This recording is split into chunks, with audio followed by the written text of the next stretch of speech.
পাইছি তো। জি স্যার। হ্যাঁ তাহলে স্যার এটা পিনওয়ান লাগবে। না আমরা তো পাইছি তোমার কাছে। আমি যাব না, কোনো জায়গায় যাব না। আমরা এটা আমাদের নিয়ম লাগাতে হবে। লাইফে আমার রিস্ক। ভাই আমাদের চাকরি করি না, আমাদের জাতিসংঘের স্ট্যান্ডার্ড বা পার্শ্ববর্তী আশেপাশে বা বিশ্বের অন্যান্য দেশের পুলিশের সাথে তুলনা করি, শুধু মোহাম্মদপুরের জন্য পুলিশ লাগে প্রায় 2 থেকে 3 হাজার, আমাদের আছে মাত্র 250।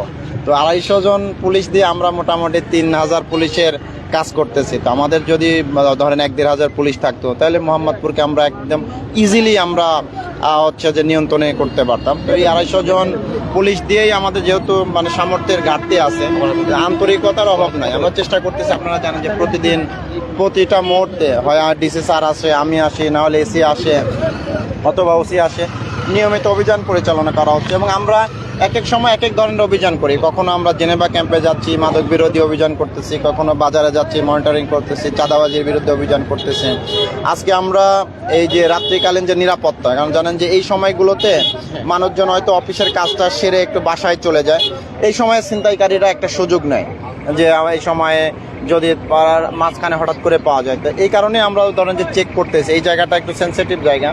তো যারা মোটর সাইকেলে আছে বা আমাদের কাছে সন্দেহজনক মনে হচ্ছে, মানে চাকরি করতে করতে একটু অভিজ্ঞতা হয়ে গেছে, তো বোঝা যায় যে কোথায় কি পাওয়া যাবে। তো সেইটার ভিত্তিতে আমরা চেক করতেছি। এর ফলে হচ্ছে কি মানুষজনের মধ্যে একটা নিরাপত্তাটা বৃদ্ধি পাচ্ছে এবং যারা অপরাধী তাদের মধ্যে কিন্তু একটা ভয় কাজ করে, যে চেকিংটা একটা খুব ভালো একটা পুলিশিং একটা বিষয়। আর আজকে আমাদের অভিযানও পরিচালনা হয়েছে আমাদের বিভিন্ন টিম। এখন পর্যন্ত আমরা মোহাম্মদপুর থানায় প্রায় 12 জনের মতো আমরা গ্রেপ্তার করেছি বিভিন্ন অপরাধে অভিযুক্ত। আর পার্শ্ববর্তী আদাবর থানায় আমাদের এখন পর্যন্ত 6 থেকে 7 জন গ্রেপ্তার হয়েছে। এই অভিযানটা রাতভর চলবে। এক্স্যাক্ট সংখ্যাটা আমরা আগামীকালকে সকালে আপনাদের দিতে পারবো। এটা খুব ভালো কথা বলছেন। আরেকটা মজার বিষয় কি, সারা বাংলাদেশ থেকে অপরাধ করে পুলিশের ধাওয়া খায়, মোহাম্মদপুরে এসে আশ্রয় নেয়। ওই আপনার কিশোর গ্যাংয়ের সদস্য মোহাম্মদপুরে আশ্রয় নয়। মোহাম্মদপুরে কিন্তু কোনো মাদক উৎপাদন হয় না, সব মাদক কিন্তু বাইরে থেকে আসে, ইভেন দেশের মধ্যে থেকেও না, দেশের বাইরে থেকে আসে। এই কারণে দেখবেন যে আবার যখন আমরা অপরাধীদের ধরি, 2-1বার জেলে যায়, আসার পরে আবার যে যার এলাকায় চলে যায়, মানে এলাকা ত্যাগ করে, আবার শান্ত হলে আবার চলে আসে। আমরা তো অনেক সময় যারা ধরি তাদের সাথে তো কথা বলি, তাদের ফিলোসফিটা বোঝার চেষ্টা করি, ইতিহাসটা বোঝার চেষ্টা করি। মোহাম্মদপুরে ধরেন বস্তি এলাকায় থাকে অধিকাংশই হচ্ছে যে বৃহত্তর বরিশাল এলাকা থেকে আসা, ভোলা, বরগুনা, রংপুর এই এলাকা থেকে আসা। এরপরে হচ্ছে যে এরা দেখেন একটা অপরাধ এখানে করলে চলে যায় ওইখানে। আমরা তো অনেক সময় দেখেছেন না যে আমরা দূরে দূরে থেকে ওইসব এলাকা থেকে আসামি ধরে নিয়ে আসে। ফলে হচ্ছে যখনই একটা অপরাধ করে আমরা ধরে নিয়ে আসি, কোর্ট থেকে জামিন পাওয়ার পরে তারা কিছুদিন গা ঢাকা দিয়ে থাকে, এলাকা ত্যাগ করে যায়। হ্যাঁ, ফলে হচ্ছে যে আবার আরেকটা গ্রুপ দাঁড় করায় যায়। তার একটা আপনাদের তো ডেমো দেখাইলাম, 8টা বাচ্চাকে দাঁড় করাইছিলাম না, আপনারা তো অনেকে ছিলেন, যে বয়স কত 7 বছর 8 বছর, 8 জন ঘুরতেছে, দৌড়াচ্ছে যাচ্ছে। এবং আমরা যখন প্রশ্ন করলাম দেখেন উল্টা আমাদের আরো চার্জ করে। তো এই যে এই বিষয়গুলো, এখন এই ছোট বাচ্চাদের তো আমরা গ্রেপ্তারও করতে পারি না, সুযোগ আছে 8-9 বছরের বাচ্চা, কিন্তু তারা ডেঞ্জারাস। হ্যাঁ, এরকম আমরা অনেক সময় ধরেছি যে এদের মুখে ব্লেড থাকে, পকেটে ব্লেড থাকে, এই ঘটনাগুলো ঘটে। তো এখন আমরা আমাদের কার্যক্রম চালিয়ে যাচ্ছি ইনশাল্লাহ।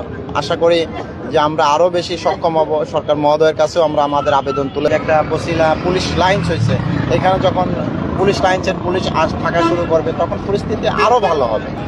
জেনেভা ক্যাম্প, একটা উদাহরণ দিয়ে বলি, জেনেভা ক্যাম্পে প্রায় 36টা গেট, ছোট ছোট গেট, আপনারা সবাই দেখেছেন, গিয়েছেন, 36টা গেট। ফলে এই 36টা গেট দিয়ে মানুষ ঢুকতেছে, মানুষ বের হচ্ছে, হাজার হাজার মানুষ ঢুকতেছে বের হচ্ছে। এখন যে কে মাদক নিয়ে ঢুকতেছে, কে মাদক নিয়ে বের হচ্ছে, হইতে পারতো যদি আমাকে ধরেন শুধু জেনেভা ক্যাম্পের জন্য যদি আমাকে 200 পুলিশ দেওয়া হয়। এখানে তো 2 লাখের মতো মানুষ বাস করে, 200 পুলিশ তো আমি চাইতেই পারি। শুধু জেনেভা ক্যাম্পের জন্য 200 পুলিশ। ট্রাকের ড্রাইভার কি বলে যে গাঁজা না খাইলে তার হচ্ছে যে জেগে থাকতে পারে না, তার একটা ব্যাখ্যা আছে। হ্যাঁ, তোমার ব্যাখ্যা কি যে তুমি যে গাঁজা কিনছো, রং মিস্ত্রি কাজ করো, ভালো কাজ করো, আই ইনকাম করো, আমাদের থানায় তো তোমার সেহরি খাওয়া লাগবে। তোমার তো আজকে রাতে সেহরি থানায় খাওয়া লাগবে, আল্লাহ না করো কালকেতে তোমার জেলখানায় ইয়া করা লাগতে পারে, কি বলে রোজা রাখা লাগতে পারে। এটা কি ভালো হইলো? তুমি একটা রাজমিস্ত্রির কাজ করো, রং মিস্ত্রি, কয় টাকা বেতন পাও? 600 টাকা পার ডে। বাসায় কে কে আছে? বাসা না, আমার বরিশাল। পাইছি তো। জি স্যার। হ্যাঁ তাহলে হয়েছে। স্যার এটা পিন ওয়ান লাগবে। না আমরা তো পাইছি তোমার আমি কাছে। যাবো না, কোনো জায়গায় যাবো তো না। আমরা এটা আমাদের নিয়ম লাগাতে হবে। আমার ঠিক লাইফে আছে? আমার রিস্ক। ভাই আমাদের চাকরি করি না, আমাদের একটা নিয়ম আছে, নিয়মের মধ্যে কাজ করতে হবে। তোমাকে তো আমরা দিচ্ছিলাম, তেমন দিয়ে দিই।